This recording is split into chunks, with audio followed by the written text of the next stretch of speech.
This morning, a historic escalation with President Trump launching his largest tariffs yet. And overnight, many countries vowing to respond after the president took his trade fight to nearly every nation in the world. It's our declaration of economic independence. In a flag-draped Rose Garden ceremony, the president announcing an across-the-board minimum 10% tariff on all trading partners except Canada and Mexico that already pay more. The tax on imports affecting everything from clothing and computers to TVs and toys. The president also imposing additional reciprocal tariffs on dozens of countries the White House says are ripping the U.S. off most. That means they do it to us and we do it to them. Very simple. China now facing a staggering new 34% tariff on its goods, on top of a 20% tariff already levied, and a 20% import tax on all products from the European Union.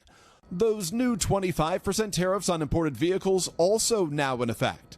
And the president also ending exceptions for taxes on cheaper goods mailed into the U.S. that could mean higher costs for fans of retailers like Shein and Temu. The White House saying it's targeting the drug trade from China.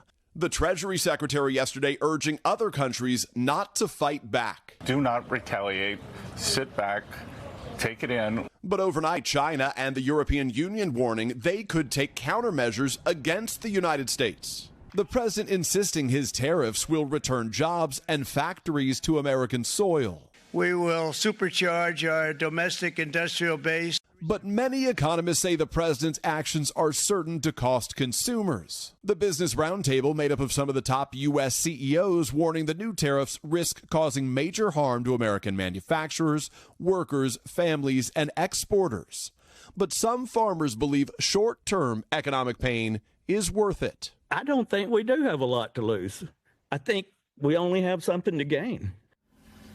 And in a symbolic but embarrassing blow to the president overnight, 4 Senate Republicans, including Mitch McConnell, joined Democrats passing a resolution urging the president to undo his tariffs on Canadian imports. McConnell arguing the last thing we need is to pick fights with friends. And Trump's former VP also condemned the tariffs on social media.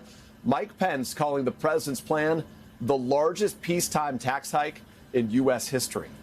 Hey, thanks for watching. And don't forget, you can catch the Today Show every morning on NBC or take Today when you're on the go. Just follow the Today podcast on Apple Podcasts, Spotify, or wherever you listen.